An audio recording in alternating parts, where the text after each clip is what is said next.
What up, guys? The Bench Buddies are back with my NFL record predictions for all 32 teams here. And we're going to jump right into it. As you can see, I have the Buffalo Bills winning the AFC East, going 15-2 with their only losses to the Houston Texans and New England Patriots, both on the road. I think they clean sweep every game at home, and they go into the playoffs looking very good. Patriots are going to be my second place team in the AFC East, finishing 12-5 and making the playoffs. That's why they have that little asterisk by them.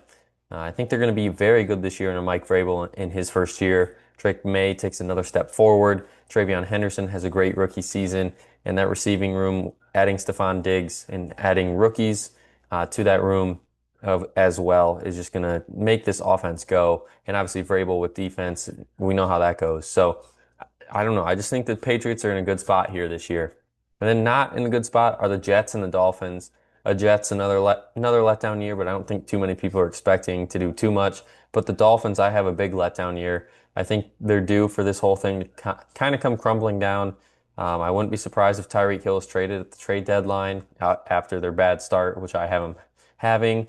And I just think, there's always one team that I think we really don't see expecting to have a very bad year. Last year it was the Niners, obviously with all the injuries, but this year I can definitely see it being the Dolphins. Heading to the AFC North, I got three teams making the playoffs here in this division. The Ravens are going to win this division, and then the Bengals and the Steelers are going to make the playoffs. And I am very high on Aaron Rodgers, and probably in his last year, very high on the Bengals with that offense, and obviously very high on the Ravens with the most complete team in this division. And then the Browns, unfortunately, yet again, get even worse than what they were last year. If you're drafting two quarterbacks in the draft, it's all I need to know about your team and your franchise moving forward. Joe Flacco's the quarterback, so they'll be slinging the ball around. But that schedule to start the year, you're facing six, five out of the six are playoff teams, and the Bengals were the first one to miss the playoffs last year. Good luck with that. Pittsburgh, TJ Watt, obviously healthy. They traded for Jalen Ramsey for Minkah Fitzpatrick, got Jonnu Smith, brought in Arthur Smith. The Steelers team looks all different on offense. Rodgers, like I mentioned, Caleb Johnson. They have Jalen Warren still, just signed him to extension. DK Metcalf in, George Pickens out. The Steelers offense is kind of going all in this year for Rodgers for 1 year. Then the Bengals, obviously same team as last year, added a few pieces on defense to really help this team out, and hopefully that can be enough for this Bengals team to get into the playoffs. No more slow starts. And obviously the best for last, the Ravens. Like I said, most complete team in the AFC North. As long as Henry and Lamar are healthy, there's no reason for this team not to make the playoffs. Moving to the AFC South, I think this is going to be the worst division in the AFC. Texans win this division with yet again another 10-7 season on the back of CJ Stroud in that offense. I know they already have injury problems on offense with Mixon going down. Christian Kirk's already out for week one. Who knows when Tank Dell will be back, but it's going to be Jaden Higgins and Jalen Noel. I think are going to be the guys that step up along with Nico Collins. Maybe a Cade Stover season as well. D'Amico Ryans has his former team, now obviously the head coach of this team, on defense playing very good. Obviously, when you have a guy like CJ Stroud at the quarterback, it's a lot easier to win ball games as well. And surprisingly enough, I think there's going to be a team in this division that kind of gives the Texans a run for their money. That's going to be the Tennessee Titans. Adding Cam Ward, I think, is going to turn this whole franchise around, at least for the foreseeable future. Cam Ward is a quarterback that is not afraid to take risks and make a big play, and I think that's exactly what the Titans needed. Under Will Levis, Mason Rudolph, whoever you want to throw out there, Malik Willis, those guys were just not ready to see the bright lights. Cam Ward is. That offense is ready to go. They were just a quarterback away. Their defense is a league average, maybe a little better, and that's kind of the recipe you need, especially in this weak division. I think the Titans can get above 500 for the first time, and it feels like forever. Jaguars and Colts are not even going to finish close to 500. I think the Jaguars are going to have a very bad year. I think lots of turnover. Liam Cohen is a great offensive coordinator. He's going to be a great coach, I think, for this Jaguars team, but just not this year. To start off the year in Cincinnati, Houston at home, at San Francisco, Kansas City, Seattle, and then the Rams, and then you're by. I just don't like how the schedule pans out here for the Jaguars. I do think they finish strong, winning three out of their last five to close the year, but it's just not going to be their year. Colts, especially, I think they take a huge step back. Daniel Jones, Anthony Richardson, I think we're just going to see a lot of those guys kind of flipping, flopping for the starts some point this year. They win week one against Miami at home, and then I think they don't win till week 6 against Arizona, and then it goes downhill from there. But they do upset the Houston Texans at home to get to 3 wins this year. Then in the last of AFC conferences, we got the AFC West. I have the Chiefs winning this conference yet again, going 13-4. And you are looking at that correctly. I have the Broncos, Chargers, and the Raiders all going 9-8 and missing the playoffs. And I think that's just where this division is at this point, especially for the Raiders. Adding Pete Carroll, getting Geno Smith, getting Ashton Jeanty. Their defense is great. Pete Carroll knows how to win immediately, so I would not expect this team to go under 500. So I love that over-under there for the Raiders of 6.5 because they have a very, I won't say easy schedule, but a very favorable schedule just because they were the last place team last year in this division. Chargers are going to get out of the gates hot, and I just think stumble at the end. I mean, actually, sorry, I have the Chargers going 8-9. I need to flip that there. I have the Chiefs going 14-3 because I did pick them to win. So I'm going with the Chiefs there. But regardless, this Chargers team, I could be very wrong. I think they could even be better than last year. It just depends to me how they finish that season because those games at the end of the year, at Kansas City, at Dallas, home against Houston, at Denver, all they could go 3-4 in those games instead of 1-3 like I have them and make the playoffs. Then you have the Broncos, a team I haven't talked about. I think they are just like the Chargers in that way. They can make the playoffs if they can win the big games when they have to, but I have them losing to the Raiders twice, at Kansas City, and at the Chargers. So they got to at least go 3-3 in this division if they want to have any chance to make the playoffs. Moving to the NFC, we get the NFC East, and making this Friday before the Chiefs Chargers game. Dallas already lost to Philly, so that means Philly is getting that win there. I have the Cowboys going 7-10. Losing Micah hurts, but their offense still looked pretty good on their first game under Brian Schottenheimer, and I think it's only going to get better. They had a real chance to win that game last night against Philly.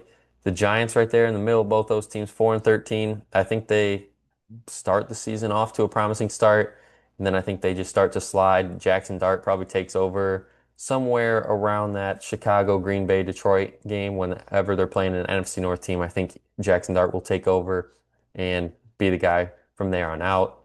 Philly, like I said, 11-6 this year, winning the division, and they're going to do so off of a strong second half. I have them going 1-3 after they beat Dallas already. I have them losing their next three, but then winning 4 in a row, the bye, losing in Green Bay, winning 5 in a row, then losing 2 in a row, and finishing with Washington. You'll see where I have them in the playoff bracket, but it's definitely a good matchup there for them. Then speaking of Washington, they're going to make the playoffs as well, going 11-6. Take one loss step back just because their schedule is a little harder this year than it was last year. But Dan Quinn, obviously, as long as Jane Daniels is okay, the running back position is a bit concerning for me. Is it going to be Eckler? Is it going to be Bill? Is it going to be Chris Rodriguez? Who knows what's going to go on there? But maybe they're just going to rotate all three guys in just so they have someone healthy and fresh to go at all times. Terry McLaurin's still there. Zach Ertz is still there. I like this Commanders offense to go. And I don't know. It just seems like after last year's performance, I think they're just on the right track to keep it rolling. Then in the NFC North, I got my Packers winning the NFC North after obviously adding Micah Parsons. I bumped them up a win, going from 12-5 to 13-4 because I think he is at least a win or two factor on defense. He's one of the best players in the NFL on defense, and him and Gary off the sides is going to free up Gary a little more. I expect another big year out of him. He averages around 9 sacks a year. Expect that to get into the double digits this year with Micah on the other side. And their schedule is very favorable at the beginning of the year after the Lions and Commanders game in Cleveland at Dallas, but they've always owned Dallas and Micah revenge game. Cincy at home, at Arizona, at Pitt's a tough one. But then you get Carolina right in the middle between Philly and the Giants. I like how their schedule sets up, and I think they're on a crash course to win this division. The Bears go 9-8. Ben Johnson has a great season in his first year as the head coach of the Chicago Bears, taking over a loaded offensive side of the ball. With Caleb Williams, it's put up or shut up year for him. If he struggles this year, Ben Johnson might be looking in a different direction for a new quarterback. And speaking of Ben Johnson, we're going to talk about his old team. 15-2 last year, the Detroit Lions, a letdown in the playoffs to the Commanders. And this year, I think Dan Campbell and his guys are going to take a huge step back. I think they're still going to be a very good ball club, but they're just going to lose a lot of close games at the end just because they don't have Ben Johnson and Aaron Glenn. And I think that's a concern for me for this Lions team. Dan Campbell pretty much has almost a whole new staff, it feels like, just by losing your top two guys and taking a few guys with them to their respective places. So Dan Campbell had to replace a lot, and that's my only concern here. But if they can somehow start out hot, I think going 3-2, 4-2 to start the year, then I expect the Lions to at least be a 10-win ball club. Then the Vikings. I think they're the biggest question mark in the NFC this year. Obviously got rid of Sam Darnold, but they bring in JJ, which, they had him last year, but obviously tore his ACL. He was done, but he's good to go this year heading into this year. 14-3, I don't see that happening again and surprising everybody. There's no way the Vikings do that again, right? But if Justin Jefferson is out there, Jordan Addison after suspension is back, Adam Thielen a new piece, Jordan Mason a new piece along with Aaron Jones, this Vikings offense can compete with the best of them, but it's going to rely all on that defense. In the NFC South, there's not really too much positive to talk about here except the Tampa Bay Buccaneers and that loaded offense. Obviously with Baker, Bucky, Rashad White, Emeka Ibuka, the rookie they added from Ohio State, Mike Evans, Chris Godwin, hopefully when he gets back, Cade Otton, one of the most underrated tight ends in the game. And obviously that defense under Todd Bowles is very good. And I just think that if the Bucks don't win this division, it's going to be a total failure of a year for them. And they probably don't make the playoffs if they don't win this division. Then the teams I think that compete for that division are going to be the Falcons and the Panthers. Falcons more than the Panthers, but I just don't think that Penix is going to really be that superstar this year. I think Flash is late in the season. Maybe they can get to 9 wins, but those games in Tampa and at Arizona, and then against the Rams at the end of the year, I think those are the three games that really make or break this team here for the Falcons when they get to that point in the season. Panthers, I think they take a step forward. Bryce Young looked great in his last 4 games of the season last year. Obviously, Dave Canales and company got rid of Thielen, like I said, because they had depth at wide receiver. Get rid of him. Coker goes down on the IR. So it's pretty much Tedroy McMillan and Xavier Legette are the two guys you're going to have to watch out for here in Carolina. And Chuba Hubbard, yet again, just going to be another workhorse back there for them. Then I got the New Orleans Saints going 2-15, going to earn the first pick in the draft next year. I'm going to take Arch Manning. It's kind of fitting how a Manning gets drafted by the Saints a long time ago, Archie, and then another one gets drafted by the Saints to be their quarterback. And that's just how it shakes out for me. They got not a lot except Alvin Kamara and Rashid Shaheed are pretty much their two only offensive threats. Spencer Rattler's the quarterback, and that concerns me for this year. I think Tyler Shaw will take over eventually, but I don't think it's going to be doing too much because the Saints team is going to be very bad. Then the last division, I have the NFC West, and this could arguably be the best division in the NFC when it's all said and done. The Cardinals, unfortunately, are going to go 6-11. There's always one casualty in a very good division. Last year, like it was the NFC North, 15-2, 14-3, 11-6, and then the Bears going 5-12. Cardinals are going to be that team going 6-11. They get off to a hot start, starting 3-1, but I think that's where it collapses after that.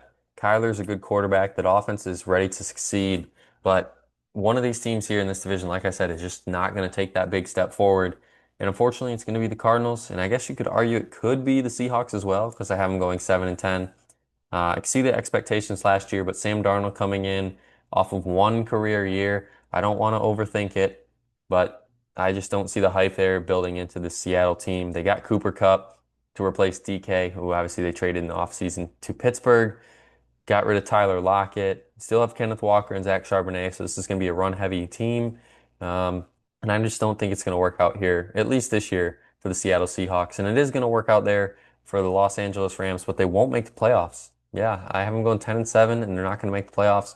Um, Unfortunately, that's just how the cookie crumbles here. And they're very good. Matthew Stafford could be his last year. Same with Devontae, could be his last year.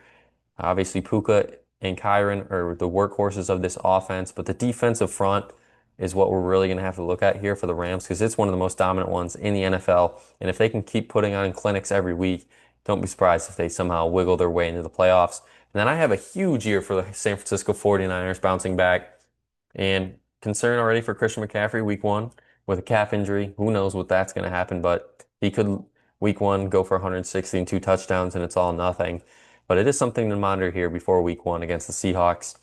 And they traded for Brian Robinson in the offseason, got rid of Debo, sent him to the Commanders, And I think the Niners are ready to step up with some younger guys. Juwan Jennings, Ricky Pearsall. Hopefully Ayuk comes back healthy and looks good. And George Kittle obviously still there as well. So this Niners team is ready to roll on offense yet again. Hopefully last year's injury riddled season was just a fluke, and this Niner team can get on a roll. Because I have them winning the first five, losing three in a row, where they find out who they really are, and that's when they win nine in a row. So we'll see how the Niners turn out. And here is the full list of every team's record that I have. Screenshot it, predict what you think is going to happen down below in the comments. And I'm just kidding. I did have the Rams making the playoffs there at 10 and 7. They're going to be that 7 seed there for me. So in the AFC, in the 1 seed, you got the Bills. 2 seed, you got the Chiefs. 3 seed, you got the Ravens. And 4 seed, you got the Texans. Texans will be hosting the New England Patriots. Chiefs, or sorry, the Ravens will be playing the Steelers.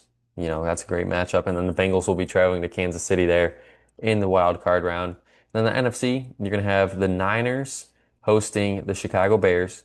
The Green Bay Packers will be hosting the Niners have a bye. Sorry.